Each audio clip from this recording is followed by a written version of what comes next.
Good evening, everyone. I'm here not as Irfan Kazi. I am Irfan Kazi, but I'm here not as Irfan Kazi. I'm here as the CIO of the SWAMIH Investment Fund. I believe in giving credit where credit is due. The reason that I look good to some people, and I'm not talking about how I appear as a person, but the job we've done is because I have an excellent team backing me. Some members of my team are here. Do me a favor, give them a clap.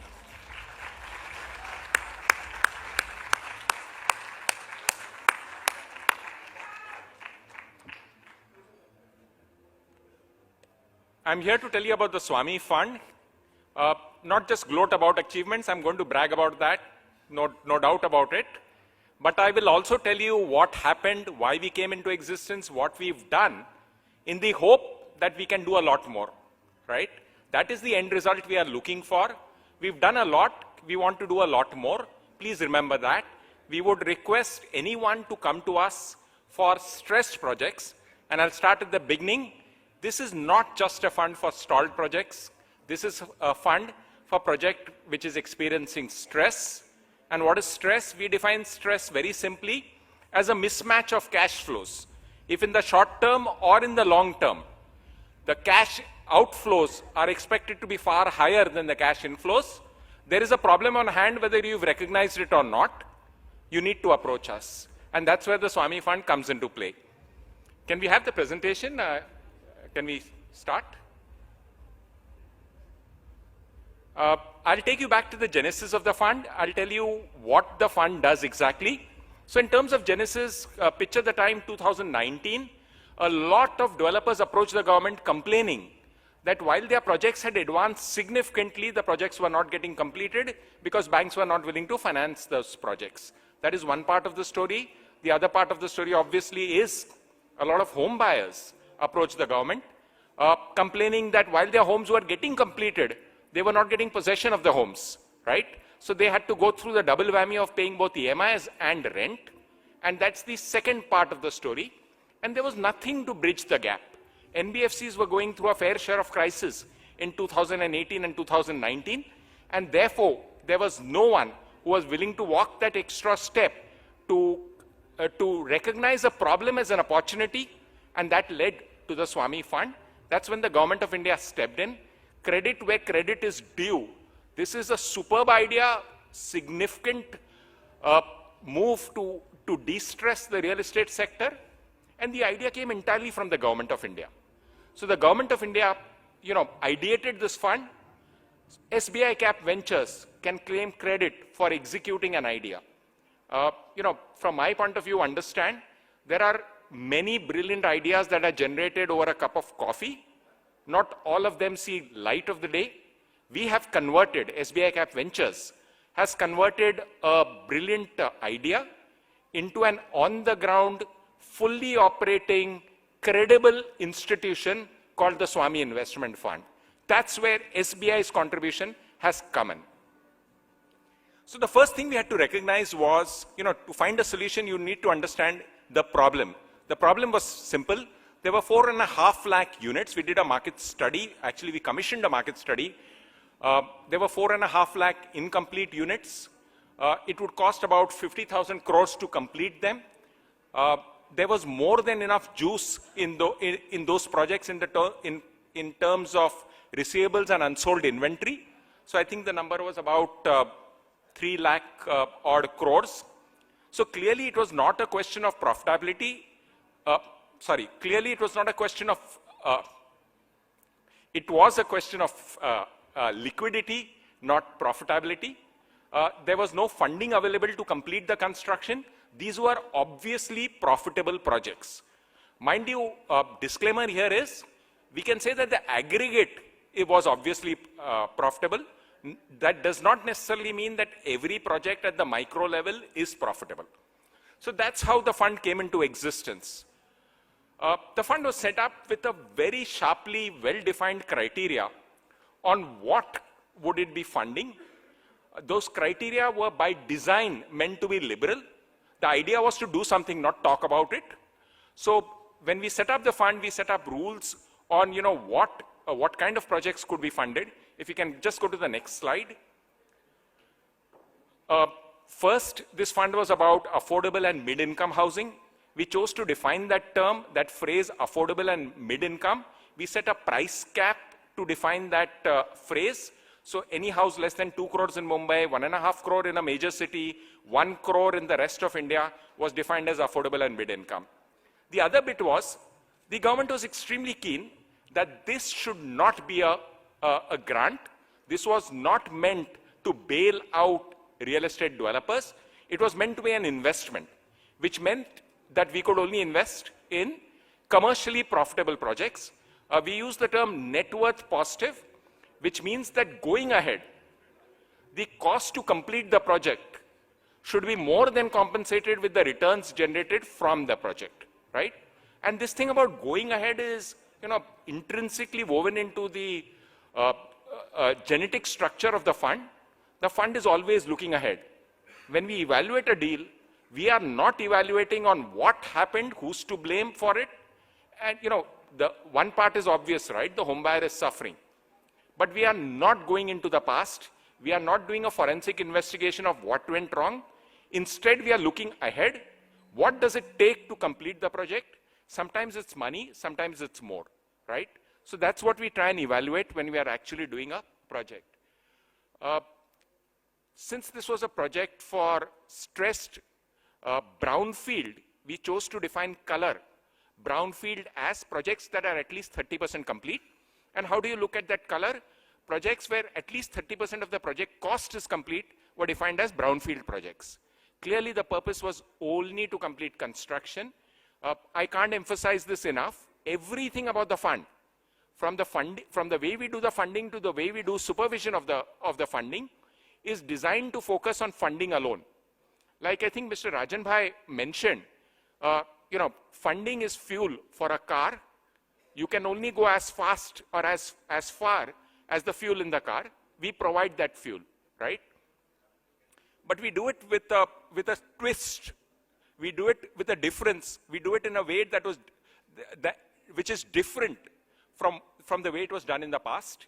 And, you do something different because you don't want the same results, right? Real estate funding had been tried and tested. Several approaches were used in the past. They were not very successful. The evidence was out there. And that's when SWAMIH came in and said, we will do things differently.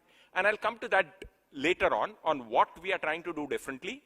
But, just quickly going over through the investment criteria of the fund, we were looking at projects which are RERA registered. And finally, one of the criteria was we'll come in as senior debt only. And that is because we were handling public sector money. We were coming in with a limited objective of completing projects, and we were coming in to make a social impact. Please understand that while the SWAMIH fund charges a 12% return, the normal pricing for such risk premium would be closer to 18 to 20 to 22%. That's the difference that SWAMIH comes in. We come in with a social impact objective with a bare minimum pricing. Please go ahead. Can we change the slide?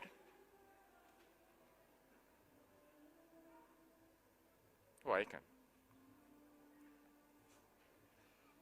So we've come a long way. In about 3 years, we've done detailed evaluation for about 300 plus projects. We've given final approval, and that's really the number that matters. We've given final approval to 132 projects that will complete about 80,000 homes. But those are mere stats. Those tell you that, we have been working. But have we been successful? And that is measured by the number of homes we've completed. We've completed 20,577 homes. That's a big number. Homes completed in the last 3 years. But the best is yet to come. We expect to complete about 80,000 homes in the next 3 years. And when we say that with a degree of confidence because of the way we've approached the pricing and because of the way we've approached the fundamental issue here. Is it still a matter that is being tested? I can very confidently say that the days of pilot testing are over. we have actually completed the construction in about 26 projects. If 26 sounds like a small number, consider the fact that no one else was prepared to finance these 26 projects. We have completed the financing. We have started recovering our money. In fact, in 11 of those 26 projects, we have handed over homes and we've completely recovered our money along with a return to the government, which is an essential part of the program.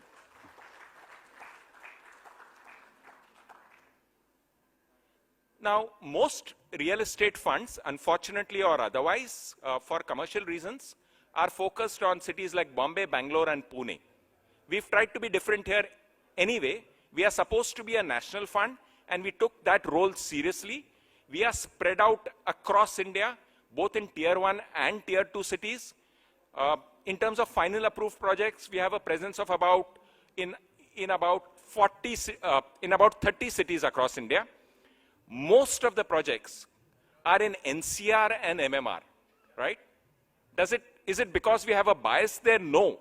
That's because that's where the underlying market is. That's where most of the stalled projects are. And we've been able to crack the code, to find a solution, to give final approval to a large number of projects, both in NCR and MMR. But we have not ignored Tier 2 cities. Our personal experience has been that projects and developers in Tier 2 cities have been historically discriminated against.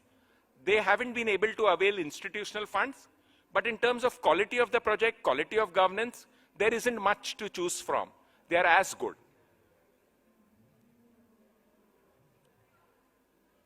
So what is the SWAMIH way of funding? And I'll just bear with me. I'll just delve onto the SWAMIH way of funding. And what is it that we are doing differently as the SWAMIH fund? So one is all decisions, all investment decisions are taken by an independent investment committee, right? So there are no biases at play. So that's one big thing. But that's at the highest level. We've also translated that to the lowest level, where we've said that if any team is interacting with a developer, that team will be taking all the decisions for that project. So there is independence at the top in terms of an investment committee, independent investment committee, and at the lowest level, at the front-facing team that deals with the developer, that front-facing team has been fully empowered to take all the decisions related to the project, right? So that's one big way in which we have been very different. The other thing we do is we do not do lump sum disbursements. We have nothing against developers, but we believe in the trust and verify principle. We do our disbursements against progress of a project. We call it disbursement as cement dries. So we do not do funding in tranches. Typically, if we funded a developer to the extent of 100 crores, we will probably be disbursing a few lakhs every week, not even a few crores, because we will be reimbursing expenditure at most times. We might do advance payments, but at most times we'll be reimbursing expenditure. So if we've spent about 50% of the amount we've sanctioned, we can very confidently say that about 50% of the project is completed. So that's the other thing. Finally, I just want to spend a lot of time here on the control mechanism that we have. There is a belief that SWAMIH has succeeded because we have 15,000 crores to invest. The idea is wrong. SWAMIH has succeeded not because we have 15,000 crores. That is one essential part of the story, completely incomplete without the other half of the story, which is supervision, monitoring of project site, project expenses, and so on. So just so that you understand, we have a team that, every member in our team is barely looking at 3-4 projects. He or she is a CFO to the project. He controls all the expenditure on the project. All payments to the project are done directly from SWAMIH. So for example, in a Bombay project where there are tenant rents to be paid or rents to be paid to slum dwellers, the rents will go directly from the SWAMIH account, from the SWAMIH controlled account to the slum dweller, to the society tenant, so that they get their promised rent. It does not go to the developer. If there are cement payments to be done, if there are labor payments to be done, we do the payments directly to the vendors. It goes to the extent that if a developer approaches us and there is an identified team that is doing the development, even the salary of that identified team is paid directly by paid directly from the SWAMIH controlled escrow account. That is the level of supervision. We do not discriminate between one developer and the other. It is not an approach that we adopt only with one developer. It is, standardized approach that we do with all developers, right? So that ensures that project money, whether it's a SWAMIH disbursement or it's a collection from home buyers or it's a new collection from a new sale, is only used in the project, and that's very important for us. So what does SWAMIH do differently? One, we are a social impact real estate fund. If you know of any other examples of real estate social impact fund, you need to tell us. I do not know of any, right? There is also no global comparison for what SWAMIH does. The closest, in fact, I've seen is the Chinese approach, which is a dramatically different approach, where real estate developers and real estate structures that were incomplete or not tenanted were actually imploded on a large scale. You would have seen a lot of YouTube and WhatsApp videos floating on that. But that's the 180-degree different approach. That's a more destructive, in more ways than one approach. The government approach was more constructive. Complete the project, a real asset will sell, if not at that price, then at a lower price, but it still has a value. The other bit I have already mentioned, we are present in tier 2 cities, not just in tier 1 cities. SWAMIH has taken an approach of a very standardized approach to costing, to costing of the funding that we do. See, what used to happen in the past is, if the project is stressed, there is a lot of risk in it, and therefore the cost of funds that the project can avail at is higher, right? Typically, most stressed projects would get funding at about 18 to 20%. Instead, we do funding at 12%, but that 12% bit is not important. You need to understand, our funding is completely back-ended. And what does that mean? It means that we first insist that you complete construction. We do not need the money back before you've completed construction. After you complete construction, we will be collecting the money. So that is the emphasis on construction that we see. SWAMIH is a last mile financing fund, and that's again dramatically different from the kind of stats that were just presented some time ago, which is typically a bank would finance about 30% of the total project cost. We will finance anywhere between 70 to 90% of the cost to complete. What does that mean? It means that going ahead, once a project avails of SWAMIH funding, it is not dependent on collections, it is not dependent on sales, it can have a singular focus on construction.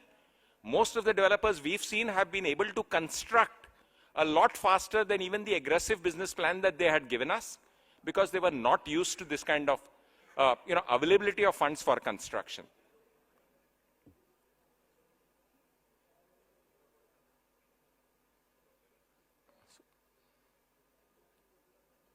What we also did differently is, we do not pass value comments, we do not pass judgmental comments on the quality of a developer, on the track record of a developer, on the past troubles of a developer.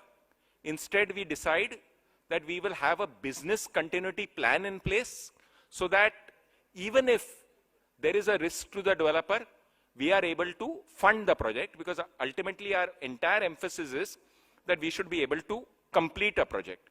One of the things that we also do slightly differently from the way it's done in the past, in fact, we've just extended or taken more seriously an idea which anyway was already in place, was something similar to a lender's engineer. something similar to a cost appraisal that is done at the end of a CA certificate that is submitted at the end of every quarter in every project. At SWAMIH, we decided, maybe that expenditure should be accounted for on a daily basis. Why should it be done only once a quarter? So we have a person at the site who will give us a daily report on, what is the quantity of cement that has come in, how many laborers are working at the site, where is work happening at the site. It even goes to the extent of that person commenting on, are safety standards being followed at the site, and so on. So that's another thing where we appoint a project monitoring consultant in every project, in addition to the core team at Bombay, which is, taking care of the larger fund. Finally, again, this is something that I mentioned earlier as well. We believe in doing a forward-looking analysis of the project, of the promoters, and of our ability to complete the project. Only if we are confident that once we enter in, we can complete a project, we actually take on a project. And that's what takes, sometimes takes time. We are guilty of that because we want to be very sure that a last mile fund cannot get stuck in the last mile, right? So we want to be sure when we come in, we complete the project. So the story so far, the story going ahead, we have raised 15,000 crores. We've already sanctioned about 10,000 crores. We have about 5,000 crores to invest. That's why we are looking at more and more developers. Honestly, how many lending institutions have come forward and spoken to developers asking them to send their projects to us? That's the kind of initiative that SWAMIH is taking. We have committed ourselves publicly that we'll be completing at least 20,000 homes per year. We know what we are saying. We have already completed 20,500 homes, right? What I'll now do, and please bear with me for the next 5 to 10 minutes, I'll take random questions from the audience. I would request, anyone randomly to just get up and ask me a question. Please go ahead.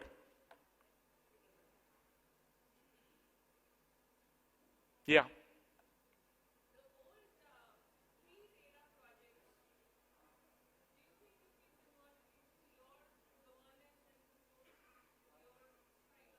So I don't just think, we've seen that happen, right? Because RERA registration is a requirement for this funding.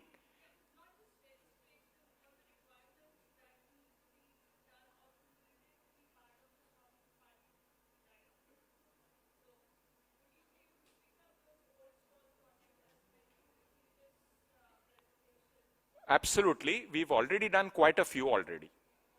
Yes.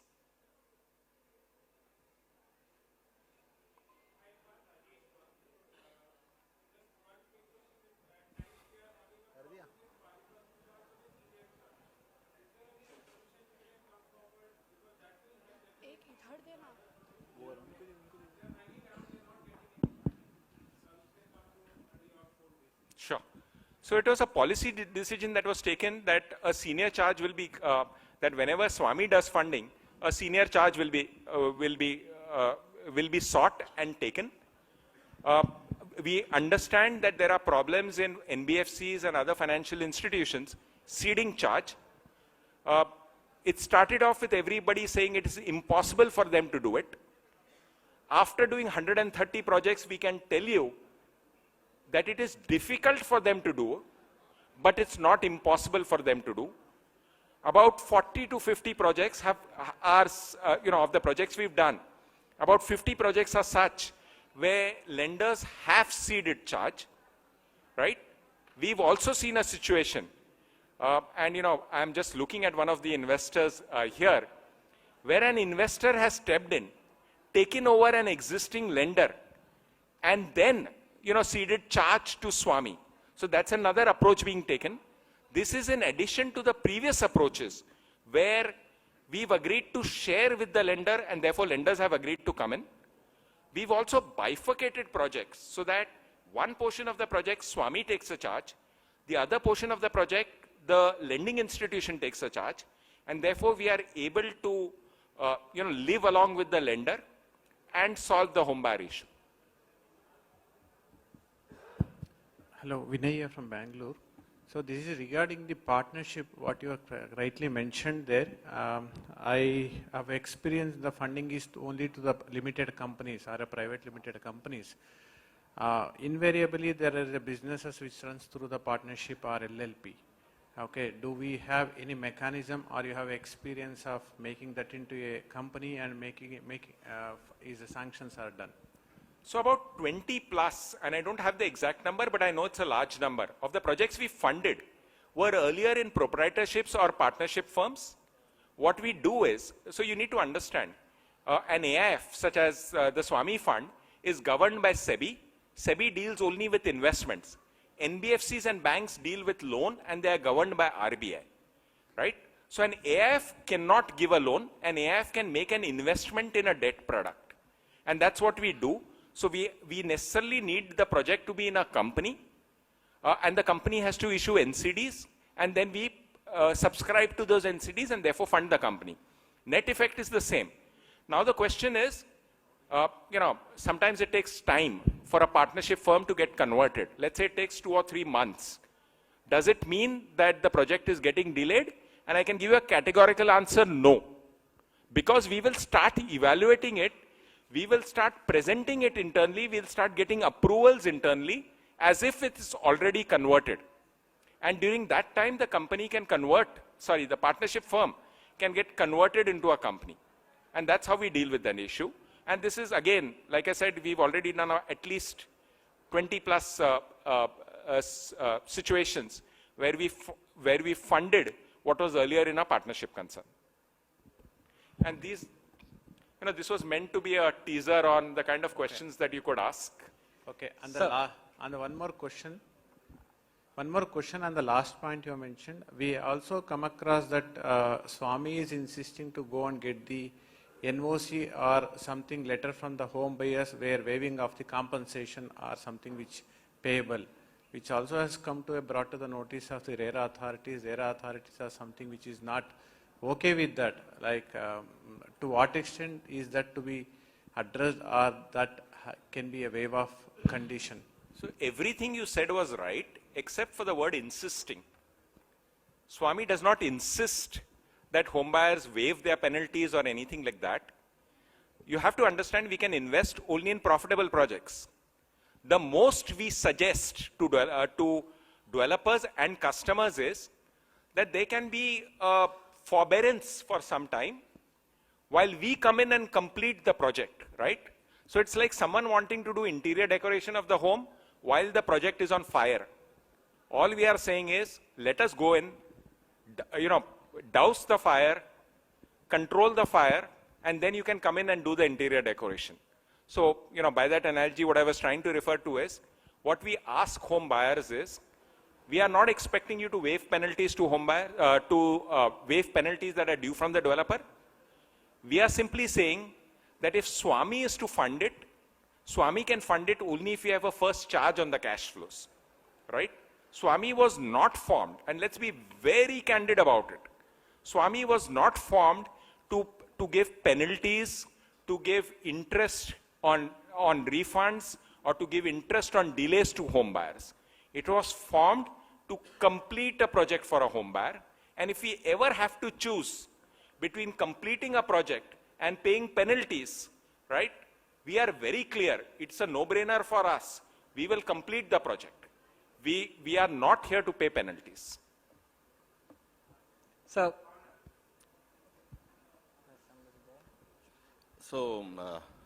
thanks, Irfan ji, for all this thing.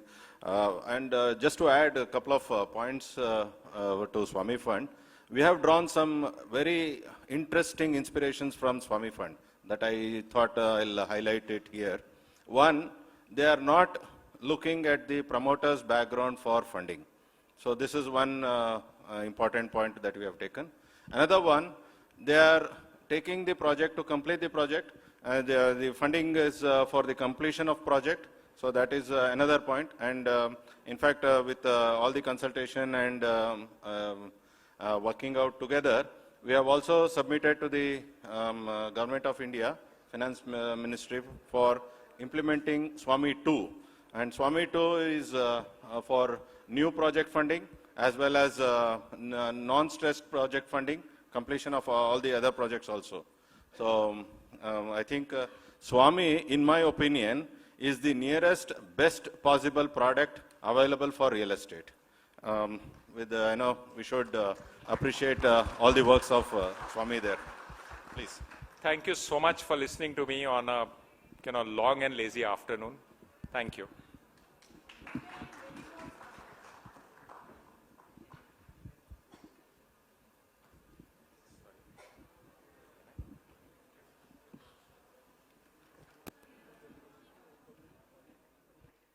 Thank you so much, sir. I would request you to kindly stay back as we would like to honor your presence. Can we have a big round of applause for Shri Irfan A. Kazi? I would like to mention a few things about him that he, as you all know, have seen that he's a finance professional with over 25 years of international work experience, alternate investments. He has worked with several leading companies such as JP Morgan, ICICI Ventures, Everstone, AIG, L&T Infra, and the list goes on. Thank you so much, sir, for being here with us.